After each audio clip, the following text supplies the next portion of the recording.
My name is Ursula Hayes.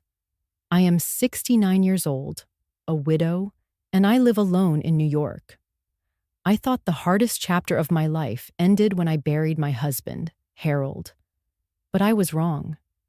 The real storm began only days after my son's wedding. I still remember the sound of the doorbell that morning. Sharp, uninvited.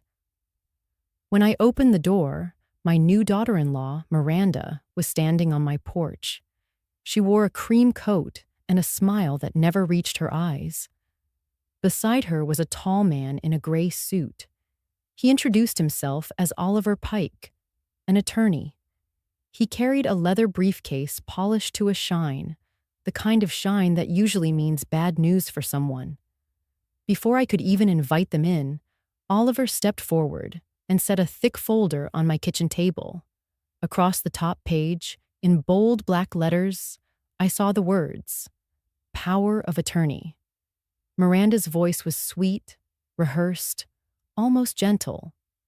Mother Hayes, we just want you to feel safe. We want to help you manage things. Her hand tapped the folder as though it were a gift, not a trap. I sat down slowly. I didn't touch the papers. Instead, I wrapped my hands around my teacup, letting the steam curl upward. My silence filled the room, but inside my chest, one truth thundered: $60 million.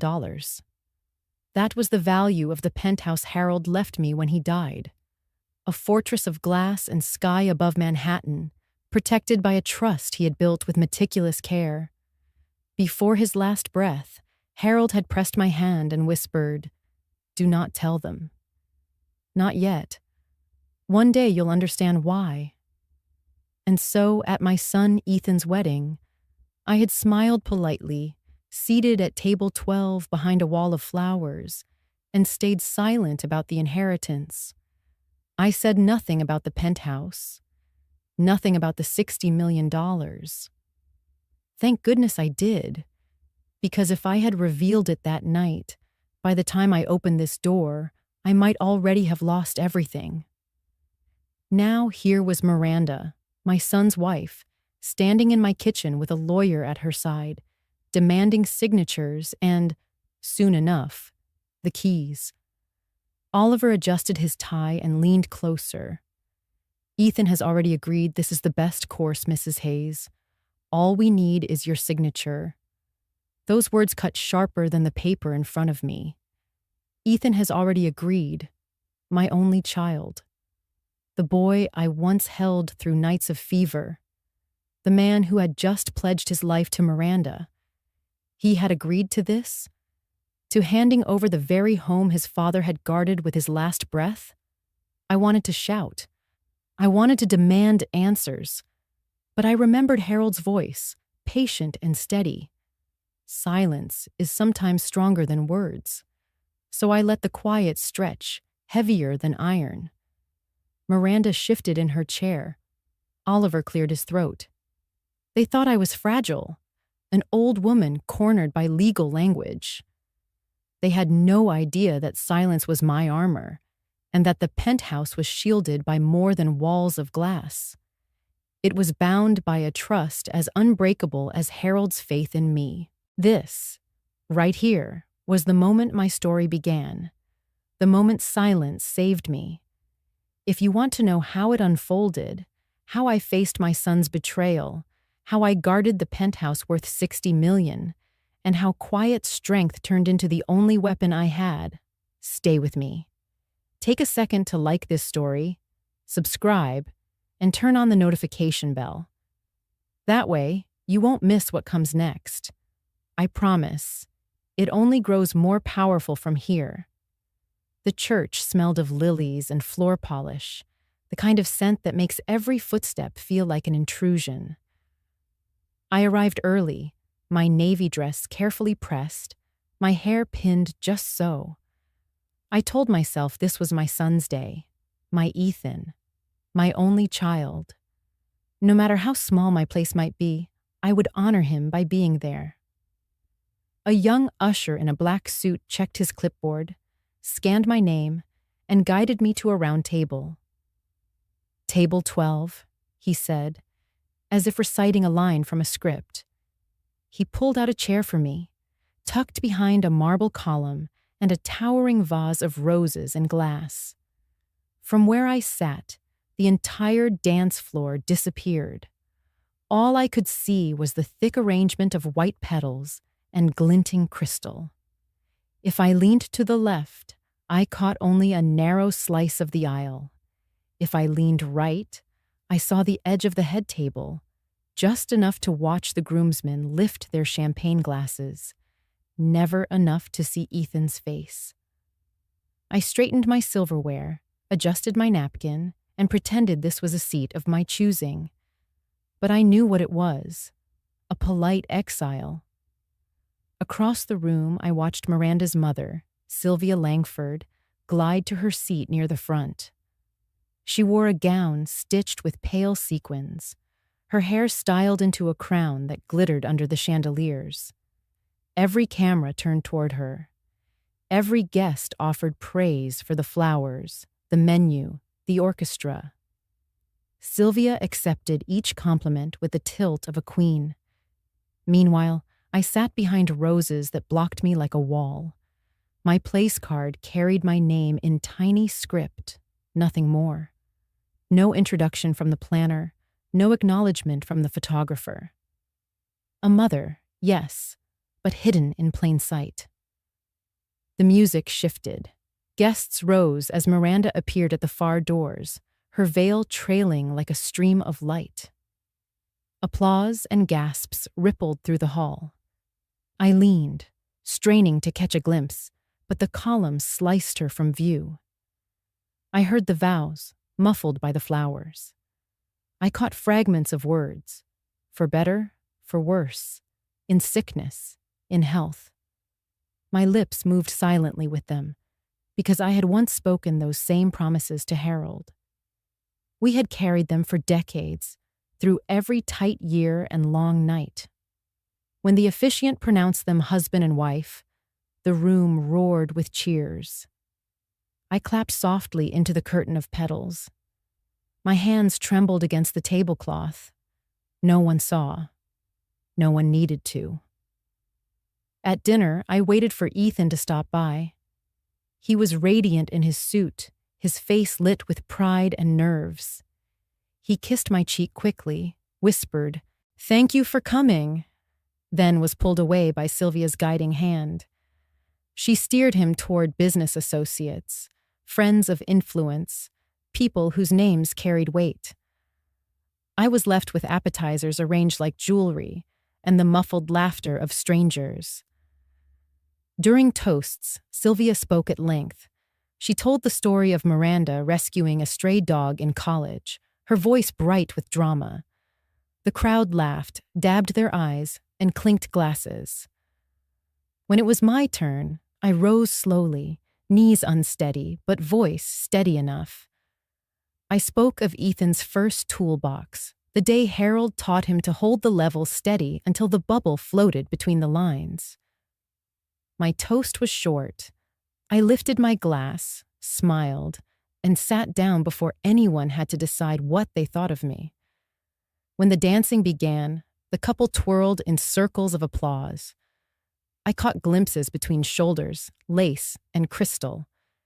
Ethan's smile flickered in fragments, never whole, never mine. I stayed seated, counting the beats. Rehearsing the lines I use when leaving early feels more dignified than staying invisible. I am fine. I am happy for them. I will get a ride. A cousin from Miranda's side slid into the chair beside me for a moment.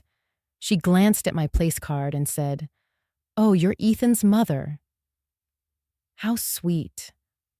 Then she launched into a description of the signature cocktail, speaking slowly as if I were a child. When she drifted away, I returned to the shadow of the flowers. Later in the evening, Miranda passed near my table. Her train gathered in her hands, her smile sharpened by exhaustion and champagne. She leaned down and whispered with a laugh, There are retirement homes more luxurious than that penthouse of yours." She said it as though it were a joke, something light to be tossed into the air. But her eyes told the truth. She had already thought about my future and how it might benefit her own. I sat frozen. The music swelled around me, the band clashing cymbals, guests spinning in glittering circles. But Miranda's words lingered in my ears, colder than the ice in my untouched glass. Retirement homes. Penthouse. Her tone made it sound inevitable, as if she believed the choice would never be mine. I smiled politely, as one does when insult is dressed as humor. She drifted back into the crowd, radiant in her gown, her laughter twining with Sylvia's like a practiced duet. I stayed where I was, hidden by the roses, my chest heavy with unspoken truths. In that moment, I understood something Harold must have known when he pressed the brass key into my palm before he died. Silence was not weakness. Silence was armor. That night, as I walked alone to my car, I touched the outline of the key through the fabric of my dress. I had not told anyone about the penthouse. Not Ethan, not Miranda, not even Clara, my neighbor and closest friend. At the wedding, my silence had made me invisible. But later, I would discover that the same silence would protect me. Because a seat behind flowers may hide a mother from the photographs, but it also shields her eyes, sharp enough to see what others overlook. And I had seen enough. After the wedding, I went home, set my purse on the counter, and lifted the cedar box from the closet shelf. The brass key lay where I left it the night Harold pressed it into my palm. Beside it rested a blue folder labeled in his careful hand, Penthouse. I carried the folder to the kitchen table and put the kettle on. The city breathed beyond the window, buses sighed, and a horn complained.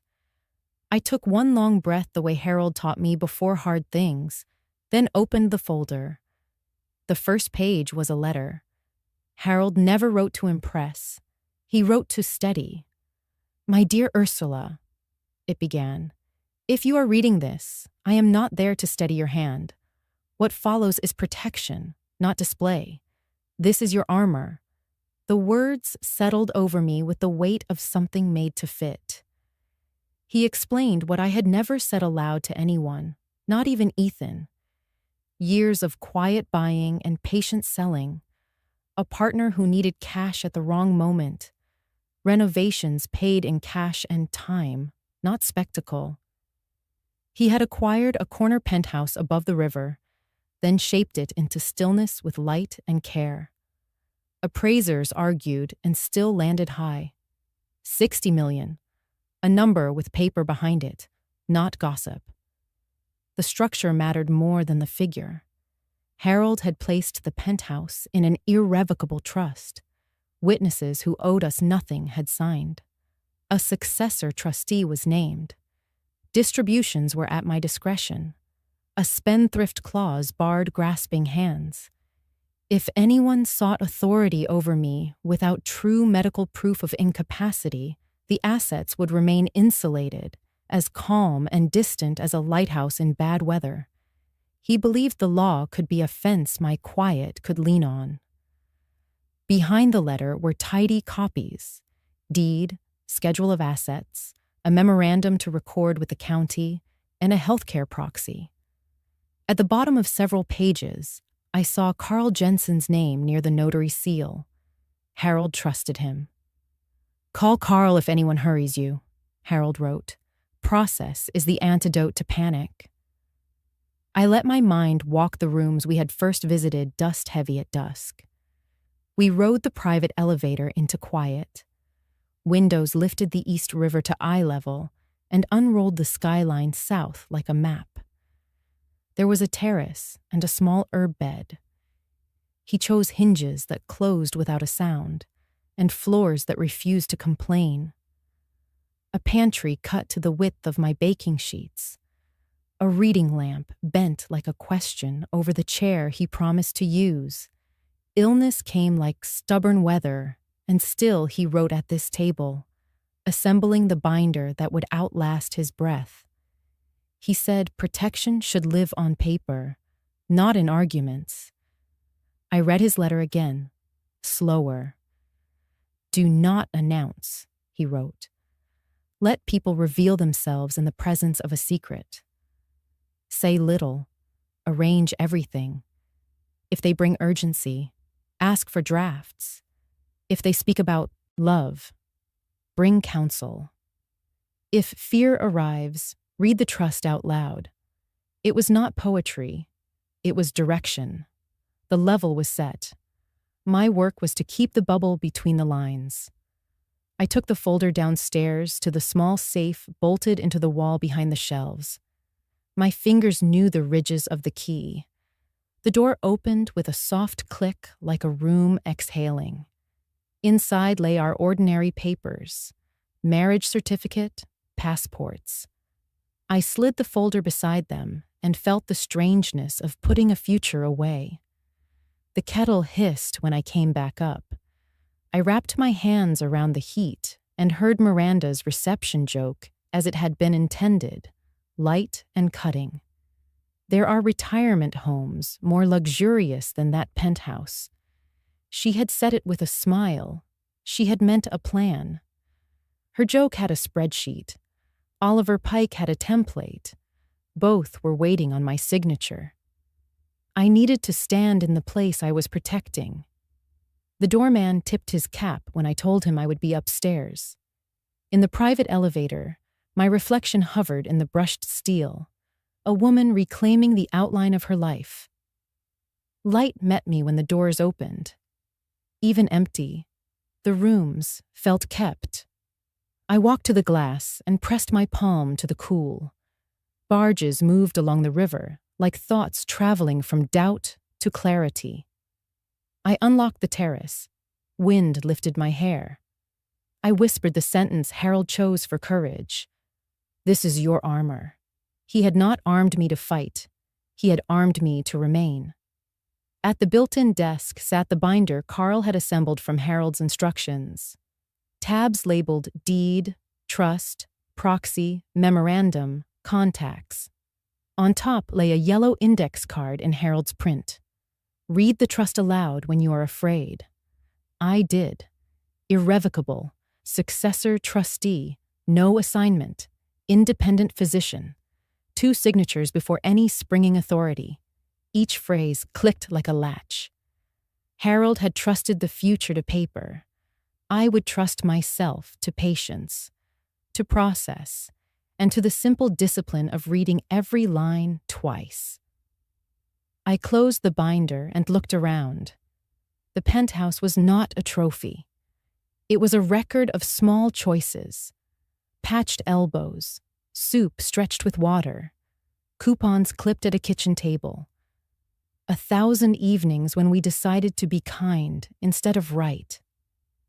People speak of fortune as if it arrives like weather. Ours arrived like a ledger that finally balanced. I locked the terrace, pressed the elevator button, and descended toward ground where people forget that quiet can be a shield. As the car dropped, something in me rose. Harold had arranged the law so that my name could not be bullied into giving itself away. All I had to do was follow instructions. I could be quiet. I could be clear. I could call Carl if they pressed. And when they asked for the keys, I could smile and keep my hand on the latch. I was sweeping crumbs from the kitchen counter when the doorbell rang again.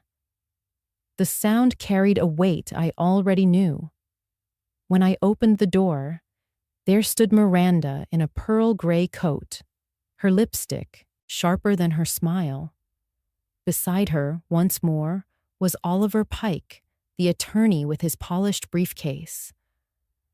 "We thought we'd follow up," Miranda said lightly, stepping inside as if invited. "There's no reason to delay what's best for everyone." Oliver opened his case, set a folder on my table, and slid the top page toward me. "This is standard, Mrs. Hayes. Durable power of attorney, healthcare proxy, financial authorization. Ethan has already consented. All we need now is your signature." I sat down slowly, folding my hands around a cup I had just poured. The steam rose between us like a barrier. "You'll understand," I said calmly, "if I'd prefer my attorney review any document before I sign." Oliver's smile thinned. "Of course. But these are time-sensitive. The sooner this is executed, the more secure your family will be." Miranda leaned forward, her manicured finger tapping the page. "Ethan is worried, Ursula. He doesn't want you overwhelmed. We've been talking about responsibilities. It's too much for one person. You know that I studied her face, the shine of her earrings, the tremor under her practiced tone." "Ethan is my son," I answered. "He has known me all his life. He has seen me balance ledgers longer than he has been alive. If he doubts me now, that doubt is not his alone." Oliver cleared his throat. "Mrs. Hayes, delay could complicate matters. Banks are less flexible when paperwork isn't in place. Signatures prevent unnecessary scrutiny." I let the silence hold. My spoon tapped once against the saucer, then rested. Miranda shifted in her chair. She did not like silence. It asked her to show her real shape. Finally, she leaned closer, voice low but sharp. "You should know Ethan already signed on another matter. The Langford accounts needed a guarantor. He agreed." The words pierced deeper than any legal phrase. My son had already signed? A guarantor? For her family? I steadied my breath. "He signed for your mother's debts?" I asked. Miranda's smile tightened. "Families support each other. The wedding was expensive. Life is expensive. Ethan did what any good husband would do." I let my hand rest on the table. Inside me, Harold's voice rose like a wall. "Do not rush. Do not bend until you must." I said, "If Ethan signed something, that is his choice. But I will not surrender keys to this home. Not today. Not to you." Oliver shifted tactics. "You misunderstand. This is not surrender. It's protection. Think of it as an umbrella, useful when storms come." I looked at the folder, then back at him. The penthouse is not an umbrella. It is stone and glass, built on sacrifices you cannot imagine. Protection already exists. It was written by Harold and notarized by men who still believe signatures mean something. Miranda exhaled sharply. "You make this harder than it has to be. Ethan only wants peace." "Peace," I said softly, "is never bought with someone else's dignity." The clock on the wall clicked 3 times. Oliver gathered his papers, trying to mask his irritation. "We'll be in touch, Mrs. Hayes." At the door, Miranda turned back, her eyes narrowed. "Don't make Ethan choose between us." "You may not like the side he takes." I met her stare without blinking. "I already know the side he is standing on." "What I wonder is whether he knows it himself." They left without another word. The briefcase caught the light, flashing like a blade. When the door shut, I pressed my palm to the wood and drew in a long, steady breath. Harold had prepared me for this. His letter was more than memory. It was armor. I returned to the kitchen, poured the tea into the sink, and brewed a fresh pot. My pulse slowed as the kettle hissed. The boundary had been drawn, the first stake hammered into the ground. They would be back, I knew. But so would I. I looked at the key resting in my pocket, warm against my palm. Let them come with papers and polished words. My answer would not change. I would stand my ground, as silent and unmovable as the penthouse itself. Clara found me on the porch with a broom in my hands and the light still off, though the afternoon had begun to thin. I had not swept a single leaf. I kept my shoulders square to the street, but inside I felt bent. Clara is 70, a widow with a voice like a soft bell. She set a jar of peonies on the railing and studied my face. "You did not come back for cake," she said. I gave the polite answer. I had a headache. She tipped her head toward the broom. "Is it worse now?" I swallowed the answer I give strangers and gave her the real one. "They came again," I said. "Miranda and the attorney. Papers on the table. Words like protection. The word tasted like tin." Clara opened my door so the house could breathe, then stood beside me. "You are not invisible," she said. The sentence moved through me the way the first swallow of tea warms a chest. It met a bruise I had not named. At the wedding, I had disappeared behind roses. This week, I had hidden behind later. I had thought silence was a hallway I could not leave. Her sentence cut a door in the wall and turned on a light. I nodded. Then the nod became a tremor. Clara took the broom and leaned it against the rail. "Sit," she said. We sat on the top step. The maple tossed coins of shade over the stairs. I pressed a knuckle to my mouth and tasted salt. "I hate crying in daylight," I told her. "It feels like dropping laundry on the lawn." She smiled. "Cry where the air is honest," she said. "The wind knows what to do with sorrow." So I cried. I cried for table 12. I cried for a folder that turned a life into forms. Clara waited, unafraid of the sounds a heart makes when it stops pretending to be tidy. When I was done, she handed me a handkerchief that smelled of starch. "He signed something," I said. "Miranda told me. A guarantee. For her. Family. And now they want the keys as if my life is a drawer." Clara's jaw worked as if she had bitten a seed. "I heard pieces," she said. "Sylvia talks too loud when she wants the world to think the music is still playing." My cousin's daughter caters for the Langfords. The staff hears what the violins hide. Bills stacked, deposits overdue, a florist paid with a promise, a planner tapping his pen, a landlord asking for certified funds. Weddings are theaters. Someone has to pay for the lights. Her words steadied me. My hurt arranged itself into a long, clear line. "So the urgency is not about my health," I said. "It is about her accounts."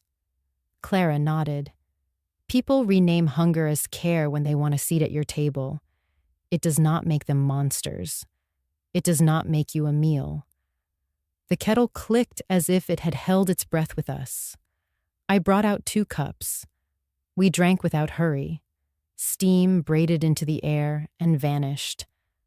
My breathing matched the braid. "I keep thinking of Harold," I said. "The night he put the brass key in my hand. He told me to use it when I needed to, not when I was begged or shamed." I slipped a hand into my cardigan pocket and felt the ridges. "I hear him when the room is quiet." Clara tapped the peonies. "You can make a room quiet on purpose," she said. "Put a card on your door. Tell them you never sign at the table. Make the world walk at your speed." "Carl will like you," I said. "He calls process a life jacket." Clara grinned. "I call it dignity," she said. "Dignity is a door that locks from the inside." We sat while a truck rattled past, and a child on a scooter drew a bright line down the walk. My chest felt less like a cupboard stuffed with towels, and more like a room aired and clean. My hands stopped shaking. "I keep asking whether I should forgive Ethan," I said. "Then I hate the question for arriving early." Clara tucked a stray hair behind her ear. "Forgiveness is not an advance," she said. "It is a receipt. Do it after the work is done. Right now, your work is to hold the line so he has something to come back to." I closed my eyes for one breath. "He says he wants peace," I said. "What he wants is quiet." Clara sipped her tea. "Quiet is precious," she said. "Make sure it is the kind you choose." We finished our cups. I stood, rolled my shoulders, and picked up the broom. The bristles finally moved, gathering leaves into a narrow windrow. The small sound of work rearranged the air. Clara watched and nodded. "Better," she said. As she turned to go, she touched my sleeve. "If they come again, call me before you answer. I will stand on the porch and admire your roses very loudly. It helps to have a witness." I laughed. A sound. "You are a good neighbor," I said. "You are a whole person," she answered. "Do not let a bad seating chart convince you otherwise." When she left, I carried the peonies into the kitchen. The house smelled like lemon soap and petals. I wrote a note and stuck it to the refrigerator with a magnet shaped like an apple. "Hold your line. Ask for drafts. Speak in whole sentences." Then I walked to the closet and pressed my face into Harold's plaid shirt. Citrus, pine, clean cotton. A life that believed in patient repairs. In the weave of that fabric, I heard the sentence I needed for the day ahead. "I am not invisible. I will not sign. I will open the door when I am ready, and not a minute sooner." When night fell, I could not keep my thoughts from circling back to Ethan. I sat in the kitchen with the lights low, the kettle quiet, the house holding its breath. My son's face lingered in fragments. The boy who once called me his angel, and the man who now avoided my eyes whenever Miranda spoke for him. Memory does not ask permission. It arrives. And that night, it arrived with the fever that nearly took him. He was 6. Harold was on a delivery 2 towns over. The wind battered the gutters, the power flickered, and Ethan burned. His small body curled against me, his forehead hot enough to frighten me. I made a nest of quilts on the living room floor, towels warmed in the dryer, a bowl of water beside us. I whispered the plain promises only a mother can make. "I will stay. I am here. I will not sleep until you are safe." I remember the weight of him, damp hair plastered to his temples, the thermometer glowing red in the dark. My chest ached with every shallow breath he took. I pressed a cloth to his skin, counted heartbeats against my palm, and prayed in silence that morning would bring relief. And when the fever broke just before dawn, tears slid down my cheeks without shame. He blinked, half dreaming, and murmured, "You're my angel, Mom." He did not remember the storm, but I remembered it for both of us. Now, decades later, I wondered how that boy had become the man who let his wife bring strangers into my kitchen with folders of authority. I thought of his eyes back then, clear, trusting, so certain that my arms could banish any danger. Those same eyes now flickered away when the word signature left Miranda's lips. I rose from my chair and walked to the closet. Harold's plaid shirt still hung where I left it, the fabric thinned by years, the scent faint but true. I pressed it to my face. It smelled of soap, citrus, and patience. The memory of Ethan's fever and the shirt's quiet strength blurred together until my throat tightened. I asked the question aloud, though no one answered. How do you raise a child through sickness and storms, only to find him too weak to shield you when your turn comes? The house gave no reply, only the sigh of pipes and the steady tick of the clock. I sat on the bed with the shirt in my lap, fingers smoothing the worn cuff. I thought of all the times I had bent myself to make life easier for Ethan. Extra shifts at the store so he could have new shoes. Quiet dinners where I praised him when Harold was too tired to talk. Encouragement when his report cards came home wrinkled. I had wrapped him in unconditional care, thinking it would teach him strength. Instead, it taught him that comfort would always meet him halfway. That realization hurt more than Miranda's insults or Oliver's folder. My silence had raised him. My endless patience had kept him soft. I had believed love could be enough armor for him to grow into a man who stood straight. But I had mistaken indulgence for guidance. I pressed my eyes shut until stars sparked behind my lids. In the dark, I heard Harold's voice again, the last night before the hospital took him away. Use the key when you need to, not when you are begged or shamed. He had known even then that Ethan might bend too easily. He had built the trust not only to protect the penthouse, but to protect me from our son's weakness. The thought cut deep. I wanted to defend Ethan, to excuse him, to believe he was merely afraid. But the image of his hand hovering over Miranda's papers would not fade. Fear had become compliance. And compliance, once chosen, is a kind of betrayal. I smoothed Harold's shirt one more time and folded it carefully. Then I walked back to the kitchen. The peonies Clara had left stood on the counter, their petals opening wide as if to remind me that beauty does not ask permission to exist. I touched one bloom and whispered, "He used to call me his angel." My voice trembled. Now he calls me his burden. The kettle clicked as though reminding me of routine.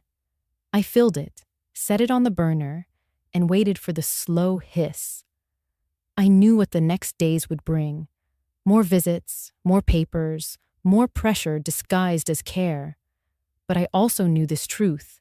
Harold had given me armor, and Clara had given me witness. I was not alone. As the kettle whistled, I poured a cup and sat by the window. The city lights blinked like patient stars. I wrapped my hands around the heat and let the memory settle. Ethan had once trusted me with his fragile life. Now, I would have to trust myself with my own. The boy who whispered my angel was gone. In his place stood a man who could not stand tall. And for the first time, I understood the cost of confusing endless comfort with strength. Love without boundaries does not build courage. It builds dependency.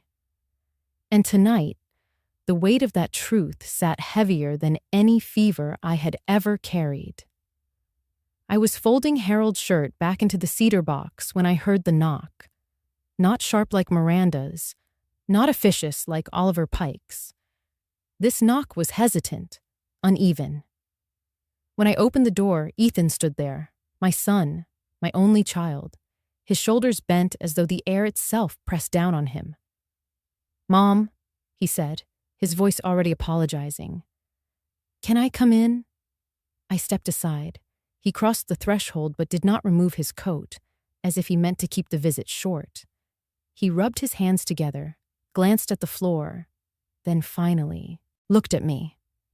His eyes, the same eyes that once begged for comfort in the fevered dark, now darted away whenever mine held steady. "I know Miranda and Oliver came by," he began. "I should have told you first. They think it's safer if everything is in one place. If you just sign, things will be easier." I set the cedar box on the counter and folded my arms. "Easier for whom, Ethan?" "For all of us," he said quickly, but the words were too thin to carry weight. He sat at the table, elbows on his knees, head in his hands. "Mom, I just want things calm. I can't have fights between you and Miranda. I can't live like that." I sat across from him, my voice low but unshaken. You mean you cannot live with the sound of my resistance. Peace is not purchased with my silence. He looked up sharply, wounded. Why do you always think the worst of her? Miranda isn't the enemy. She came with a lawyer and papers, I answered. She mocked my home at your wedding. She speaks of my future as if it were hers to design. If she is not the enemy, she is certainly not a daughter. He winced as though the truth was a lash. Please, he whispered, just sign it. Let them feel secure. I don't want to stand between you. I leaned forward. You are already standing between us. Not as a shield, but as a door left unlocked, and it is your hand that holds it open. For the first time, he met my eyes and held them.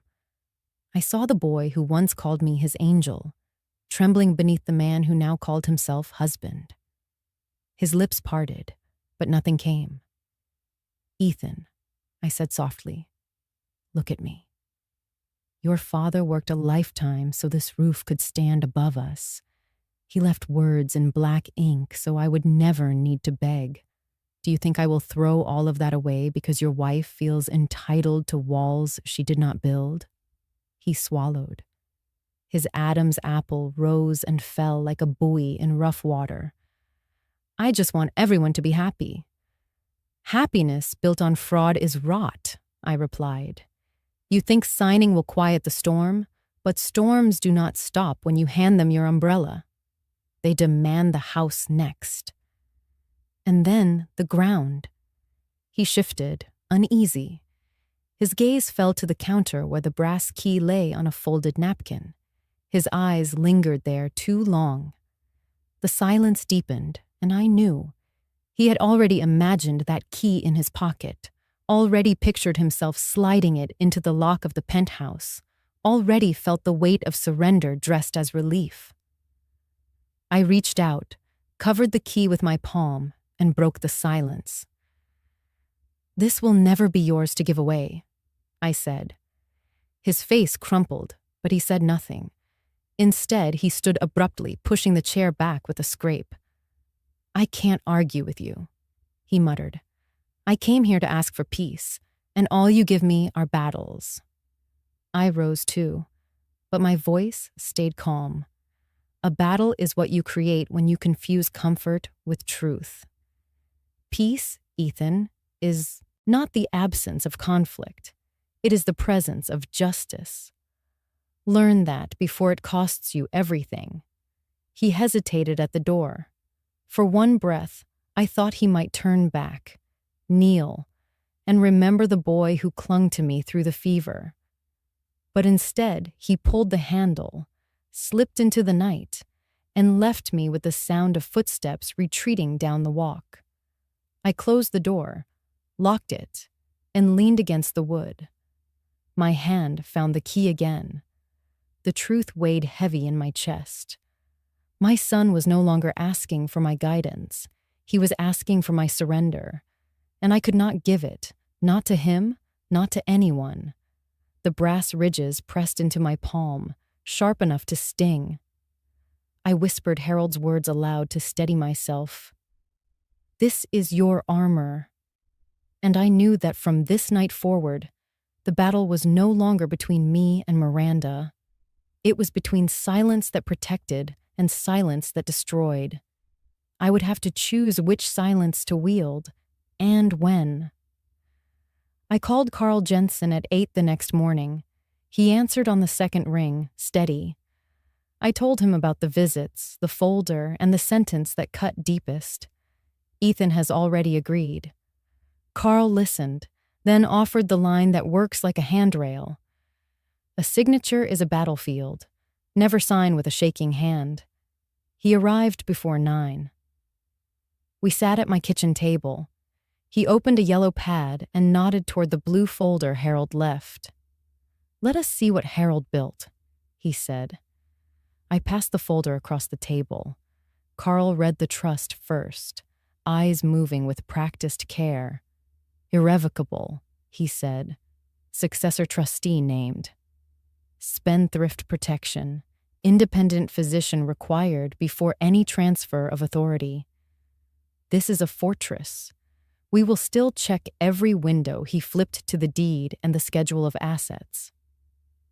Title is clean, and there is more. He angled a stamped rider I had overlooked. Your building is a certified historic structure, he said. Harold recorded a facade easement and preservation covenant. Any mortgage, pledge, or lien requires approval from the easement holder and the State Preservation Office. Most banks will not touch it without layers of consent. He smiled. Federal protection can frustrate decorators. It is excellent armor against opportunists. The room felt a degree warmer. I exhaled slowly. So if someone tried to use the penthouse as collateral, I said, they would hit a wall.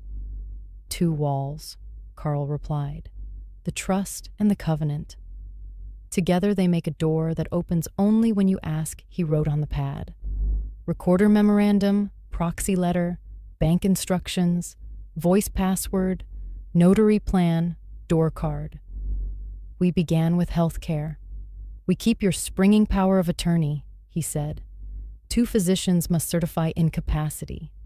We update your healthcare proxy, add Clara as first call, Ethan as second. We attach a HIPAA release so doctors can speak to Clara and to me. He drafted the changes with neat block letters. I read every line twice and nodded. Next came the banks. On speaker, he guided me through exact sentences. We added a voice password. We placed a note that no transfer authority can be added without my in-person appearance at the branch. We required 2 employee signatures for any change to beneficiaries. We confirmed designations matched the trust file. The manager offered to email a summary. Carl said, paper only. Certified mail when it matters. He handed me a short checklist. Freeze credit. Remove my birthday from public listings. Unlist the landline. Thieves prefer clipboards to crowbars, he said. We will not make it easy. We reviewed the deed and the memorandum Harold drafted. We will record this, Carl said, so a clerk who has never met you can still see the trust when anyone searches the parcel. He wrote down the block and a lot numbers, then slid a small white card across the table. The print was clean and final. I never sign documents presented without counsel. All communications go through my attorney. Provide drafts 48 hours in advance. I read the card aloud and felt the room settle. Put this by the door, he said. It speaks for you before your voice has to work. He produced a second card with a passphrase for institutions. Never say this over the phone unless you initiated the call, he said. Never put it in email. I memorized it and tucked the card behind my library card. We built a log next. Date, time, caller, exact language. Polished memories lose to records, Carl said. I wrote yesterday's talk with Ethan, then copied Miranda's line word for word. Next, notary plan, he said. We use one I trust. He comes here. We sign only documents we create. Alma will bring her seal. He penciled Friday at 10 and drew a box around it. What about Oliver? I asked. Today belongs to people who need you confused, Carl said. We belong to process. He dialed Oliver, switched to speaker, and introduced himself. All communications through counsel, he said. Provide drafts 48 hours in advance. No doorstep signings, no notary you bring. If you contact my client directly again, we will note it. He ended the call without waiting for agreement. A text buzzed. Miranda, Friday works. Carl nodded and did not reply. We do not perform gratitude for boundaries, he said. He underlined the preservation rider. If anyone talks about loans, he said, tell them any encumbrance triggers review by the easement holder and the state office. The jargon will tire them first. He thought of everything, I said. He thought of you, Carl said. That is different and better. He slid a pen across the table. Sign the proxy updates and the HIPAA release. I signed, careful and slow. He placed flags where Alma would seal. We will record the memorandum after we notarize. I will courier copies to the preservation group so their file reflects the trust. When we finished, the table looked like a map laid flat. Tabs, lists, envelopes, a stack of letters ready for certified mail. Carl capped his pen and checked his watch. You will feel a pressure drop when the first red seal lands, he said. Until then, keep the house quiet. Do not argue. Do not explain. If they knock, hand them the card. If they insist, close the door. He stood, slid the pad into his case, and squeezed my shoulder once. You are doing this exactly right, he said. The law favors the patient. After he left, I taped the white card inside the front window. I slid the proxy updates into a folder labeled Notary Plan and placed it beside the blue binder. Then I brewed tea and watched the steam rise in a straight line. Outside, leaves moved like readable pages. Protection had taken on a shape I could carry.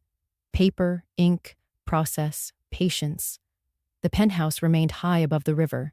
The ground beneath my feet felt higher, too. I was ready to meet Friday without fear, and any knock with a sentence that did not shake. That night, after Carl left and the house had gone still, I pulled out a sheet of stationery from the drawer. The lamp on the table threw a small circle of light, and within that circle I placed my pen, my tea, and the memory of Harold's voice. I began to write the letter I had carried in my chest since the day he died. My dearest Harold, I wrote, I promised I would speak to you even when you could not answer. Tonight I need to keep that promise. The words came slowly at first, halting, like a child learning to walk. I told him about the wedding, about table 12 hidden behind flowers, about Sylvia parading like royalty while I was treated like an afterthought. I told him how Miranda's laughter carried knives, how she mocked the penthouse as if it were already hers. Then I wrote of Ethan, our Ethan, the boy who once clutched my hand through fever and called me his angel, the man who now avoids my eyes, who lets his wife bring lawyers into my kitchen. He says he wants peace, I wrote, but what he wants is for me to surrender. He forgets that peace built on surrender is not peace at all. My hand shook. Drops of ink pooled in the loops of my letters. I paused and let the silence steady me. I am afraid, I admitted on the page. Not of losing the penthouse. You made sure that is protected. I am afraid of being erased. I am afraid of opening my eyes one morning and finding that no one sees me at all, that I have become a shadow, an inconvenience, a burden. The words tasted of iron. I pressed harder with the pen. I am afraid, I wrote, that our son no longer belongs to himself, that he is being written over by debts and promises he does not understand, that he will vanish into someone else's hunger. I folded the page halfway, then opened it again. My throat burned, but I forced the pen to move. But listen to me, Harold. Tonight, I decide that my silence is not surrender. It is not hiding. It is a weapon. I will use it to make them reveal themselves. I will let their words expose their greed, while I hold my ground in quiet. I will not shout. I will not plead. I will not give them the satisfaction of seeing me beg. My silence will be my answer, and in that silence lies my power. Tears blurred the page. I blotted them with the edge of my sleeve and continued. You told me the penthouse was my armor. But I think the true armor is this resolve. You knew I would need it. You left the papers, the trust, the clauses, the federal protection. But more than that, you left me the memory of your calm. I hear it now when my own breath grows ragged. I will carry it as surely as I carry this key. I signed the letter, with all my strength, your Ursula, and laid the pen down. The paper trembled in my hands, but when I folded it into thirds and slipped it into the cedar box beside his shirt, the trembling stopped. I sat back in the chair and let the silence swell. It was no longer heavy. It was no longer an absence. It was a shield, and I was learning how to hold it. Through the window, I could see the city lights, bright and indifferent, each one a story burning in glass. Somewhere in those towers, lawyers like Oliver sharpened their contracts, women like Miranda rehearsed their smiles, and mothers like me wondered how they had raised sons who bent so easily. But here, in this small circle of lamplight, I found a clarity that steadied me. I whispered it aloud, the vow I had written. Silence is not weakness. It is the weapon they will never understand. Then I blew out the lamp, carried the cedar box back to its place, and went to bed with the key warm in my hand. It was raining when I overheard them. The kind of rain that slicks pavement into mirrors and drives voices into corners. I had parked 2 blocks from the pharmacy, deciding the walk would clear my head. But as I stepped into the covered lot, umbrella folding under my arm, I heard laughter echo off concrete. I recognized Miranda's sharp trill before I even saw her. Sylvia's lower, honeyed tone followed. They stood near a black sedan, its headlights throwing light across the wet ground. I froze behind a pillar, heart thudding. "Don't look so anxious," Sylvia was saying. "Once the penthouse is in our hands, the banks will open every door." Miranda's heels clicked as she shifted her weight. "If your loans fall through, Mother, this whole performance will have been a waste. You promised me security. You promised Ethan wouldn't have to worry about a thing." Sylvia's voice tightened. "And I promised the florist, the planner, the caterer. Do you know how much credit I burned to make that wedding look like a Langford affair? The deposits alone could drown me. The penthouse is the collateral. Once Ursula signs, it's ours. The bank can't refuse $60 million in glass and stone." I pressed my back to the pillar, the rain dripping at my collar. My chest constricted with every word. They were not talking about family. They were talking about leverage. Miranda laughed again, but it held no lightness. "She's stubborn. She thinks Harold's paperwork means something. Ethan says she hides behind that lawyer, Carl. But everyone has a weak point. She'll give in." Sylvia's reply was sharp. "Then Ethan must push harder." "He already signed the guarantor note. Did he tell you?" "He placed his name beside mine for the banquet loan. If she refuses to sign, the creditors will circle him next. How long do you think he can hold out before he begs her himself?" My throat burned. My son's name entangled in their debts, used like a pawn on a board already rigged. He had signed. He had placed himself under their burden, and now they intended to use him as a lever against me. Miranda's heels clicked again. So the choice is hers. Sign or watch Ethan drown in obligations he can't pay. Sylvia's laugh was brittle. "Exactly. And once the penthouse is secured, we can refinance the Langford estate. The creditors will scatter. We'll host dinners in that glass tower, and everyone will know the Langfords are untouchable again." A car door slammed. The sedan roared, and the echo faded. I stayed frozen until silence returned, then stepped out into the wet air. My umbrella shook in my grip. I walked the rest of the way to the pharmacy, but I could not hear my own footsteps. Only their words. The truth was clear now. Ethan had already signed on their behalf, his fear binding him to their ruin. They meant to tether me to the same anchor, to drag me down with them. I bought nothing. I returned home with empty hands, water dripping from my sleeves, and sat at the kitchen table with Harold's letter. His words felt heavier now. Say little. Arrange everything. I whispered aloud. They think Ethan will be my weakness. But in that moment, I felt resolve settle deeper than fear. If they believed my love for my son could be exploited, they had underestimated the strength of a mother who has already survived loss. The rain eased outside. I placed the umbrella by the door, laid the cedar box on the table, and opened the trust again. Every clause glinted like iron. Harold had built a fortress not only for me, but for the dignity of silence that could not be coerced. That night, I knew what I faced.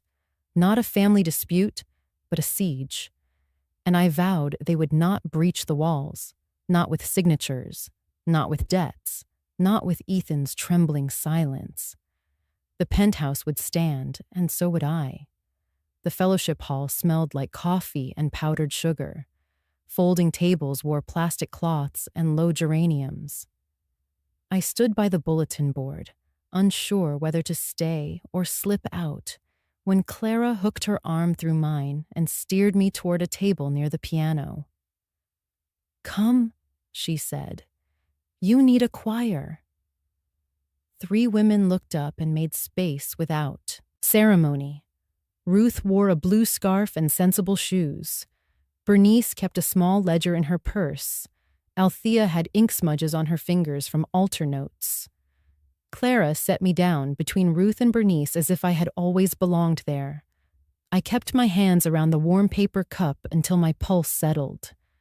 Clara told them the outline: a bride with a lawyer, a folder on my table, the word protection repeated like a drum.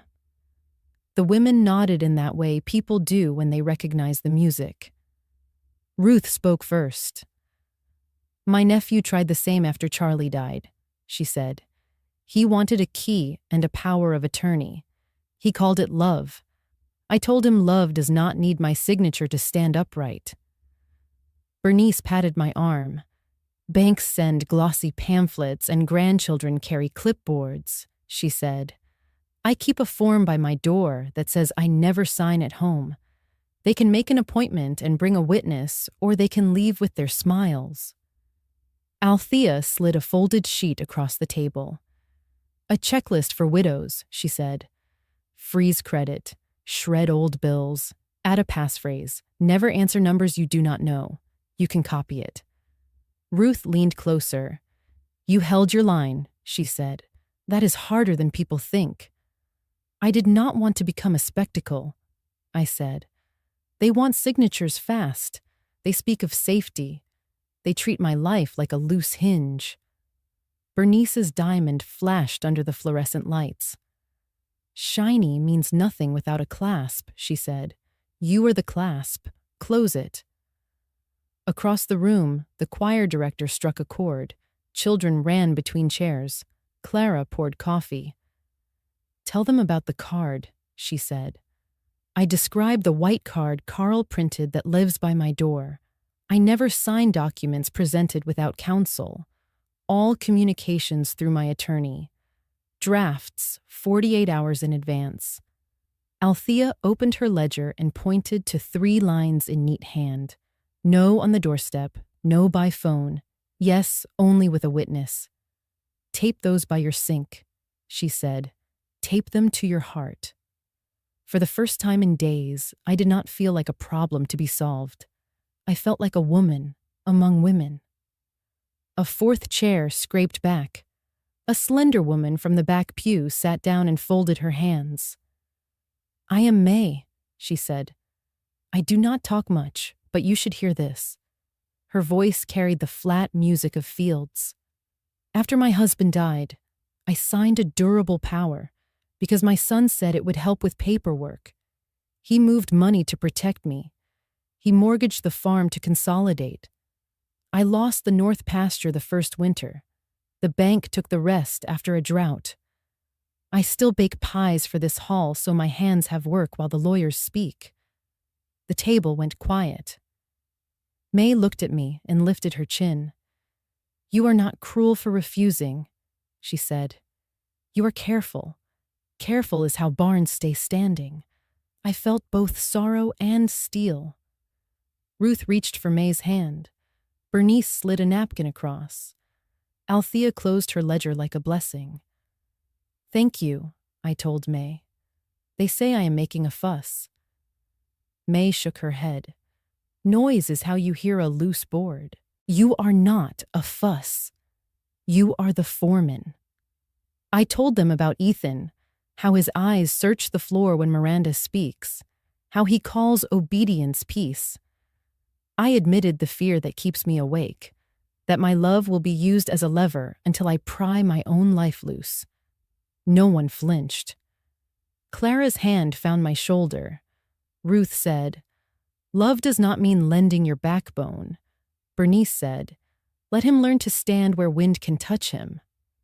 Althea scribbled a number on the back of a hymn schedule. A legal clinic comes Tuesdays, she said. Bring any letters? They teach free. Younger women need your story. They think scams wear masks instead of wedding rings. She pressed the paper into my palm as if it were communion. I breathed easier. The room sharpened into detail, the scuffed piano bench, a patch of tape on the linoleum, sunlight slanting through a high window onto a stack of plates. When the bell rang noon, Clara looped her arm through mine again. You came for coffee, she said. You are leaving with a chorus. At the door, I held it for a woman carrying a tray. The hinge squeaked and then settled. On the steps, I looked back at the hall where laughter rose like a modest hymn. My fear did not vanish. It changed shape. It no longer felt like a mouth at my ear. It felt like a weight I could carry while moving forward. Thank you, I said to Clara. She squeezed my hand. Good doors today, she said. We walked home slowly, letting the neighborhood pass at ordinary speed. I tucked Althea's checklist into my coat and pictured Ruth's steady shoes on a barn floor.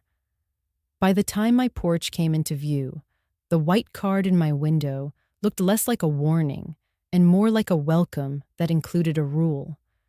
I unlocked the door and felt the house breathe with me. Not humble, not loud, steady and seen. Inside, I set the checklist by the kettle and wrote 3 lines on a sticky note. Hold your line. Ask for drafts. Call Clara first. The house answered with ordinary sounds. The clock ticked. The pipes settled. The quiet felt like company instead of absence. The call came late in the evening, when the street outside was quiet and the kettle had just begun to hum. I almost let it ring, but something in me knew it was Ethan. I lifted the receiver and heard his breath before his words. Mom, he whispered, I need to see you. When I opened the door, he was already on the porch, hair damp with sweat though the air was cool. His eyes were red-rimmed, his hands trembling as he stepped inside.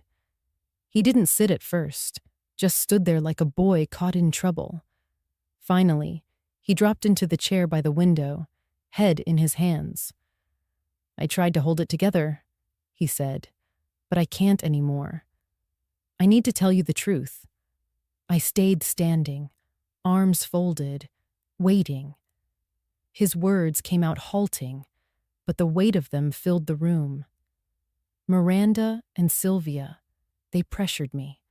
They told me it was just a formality, just something to help the family finances. I signed the guarantee for their banquet loan, and then another. Mother, I almost signed the papers for the penthouse, too. They pushed so hard. They told me you wouldn't care. that it was the only way to save our name. The chair beneath him creaked as he bent lower, voice breaking. I was a coward. I thought if I did what they asked, the shouting would stop. I thought if I gave them what they wanted, I could finally breathe. But all it did was dig me deeper. I betrayed you, Mom. I nearly betrayed Dad's trust. I nearly gave away everything he built for you.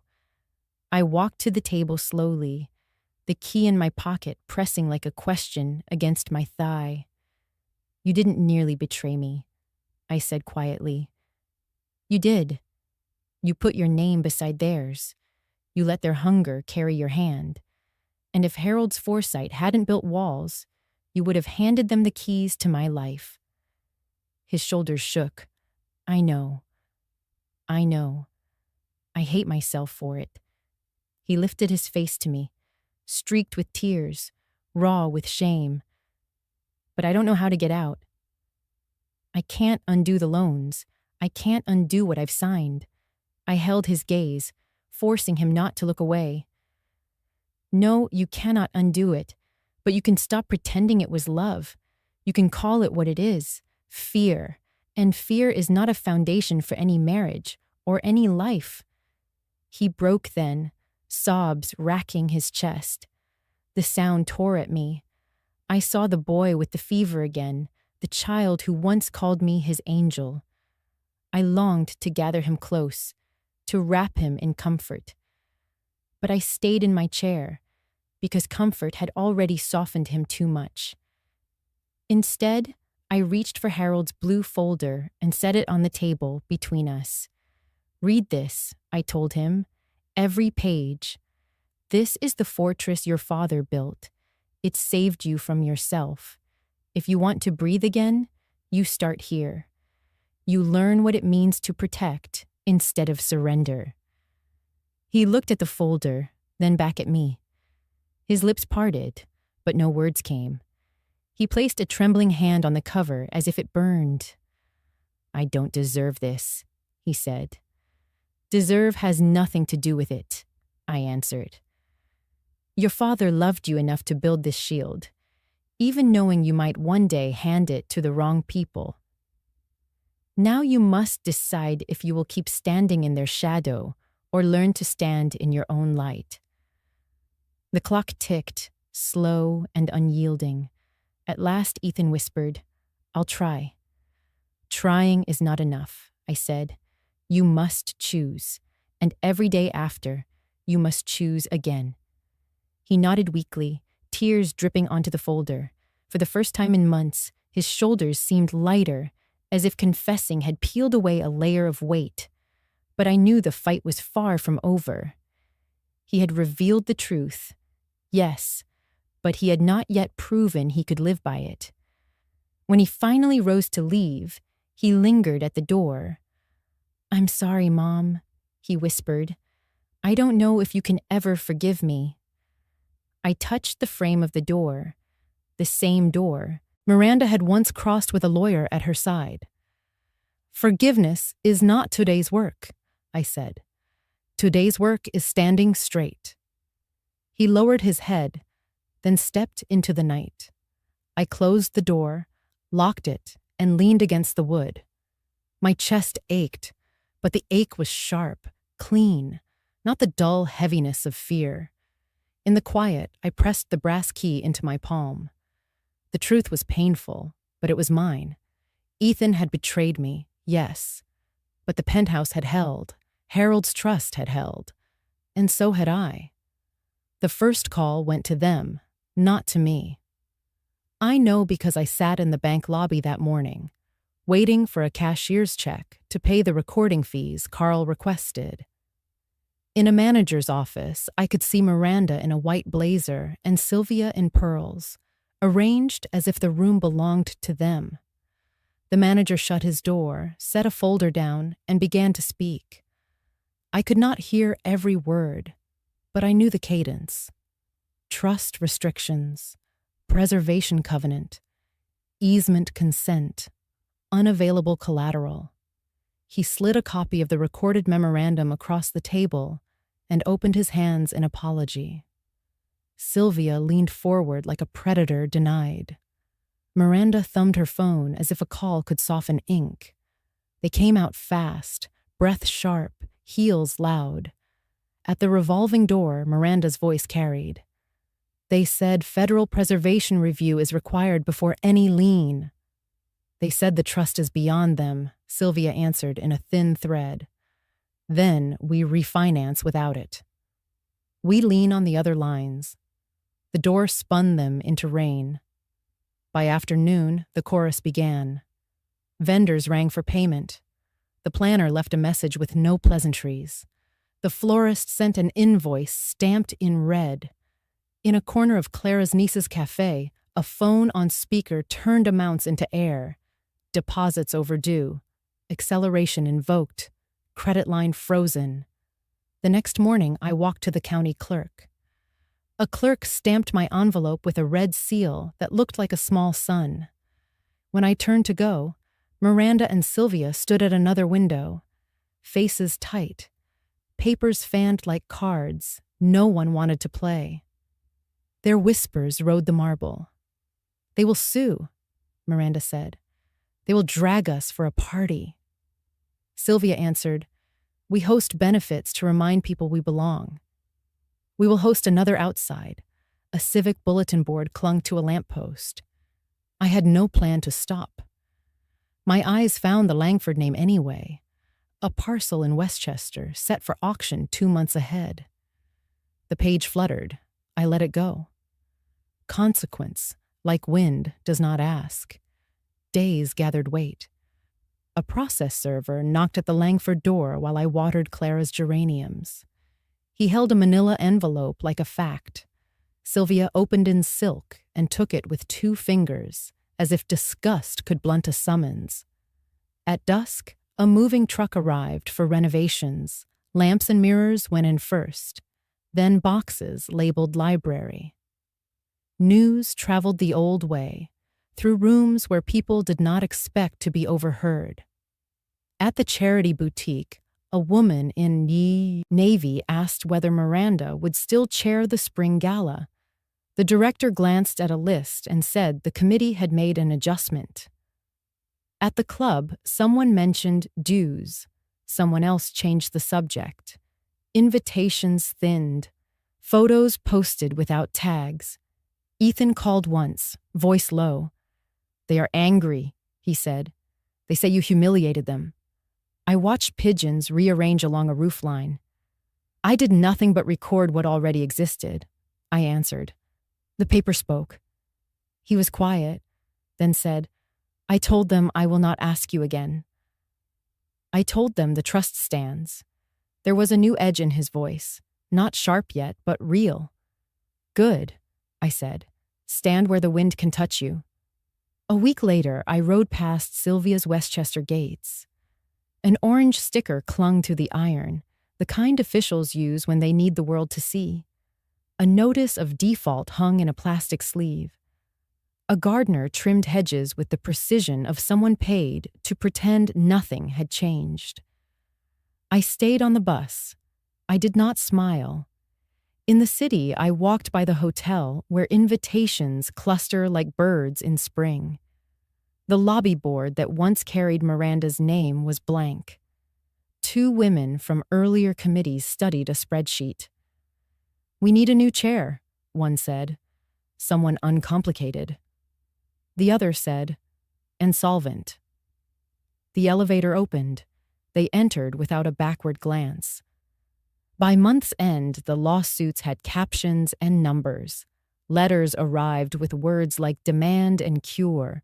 Accounts closed ranks around the Langfords like doors clicking down a hallway. A discreet column mentioned unforeseen financial transitions and a renewed focus on family. Translation: the phone would ring less. I kept my routines. I filed receipts, baked a loaf on Sunday, and wrote to Harold when grief arrived like weather. Quiet justice does not need an audience. It asks for patience and proper nouns. It travels on paper and arrives with seals. When anger knocked at my chest, demanding spectacle, I made tea and read the trust until the latches in my breath closed. The river kept its course. I kept mine, steady, deliberate, unafraid today, and clear. One afternoon, I turned a corner and saw Miranda alone on a bench outside the bank. Her posture was perfect. Her phone lay dark. For a moment, she looked young, not cruel so much as unprepared for gravity. I stood at the crosswalk and let the light change twice. Then I crossed without speaking. Near dusk, I passed Sylvia on the courthouse steps, pearls in place, heels precise, a folder pressed tight against her ribs. A photographer lifted his camera, then lowered it, already turning toward another story. Sylvia's gaze slid over me like water over stone.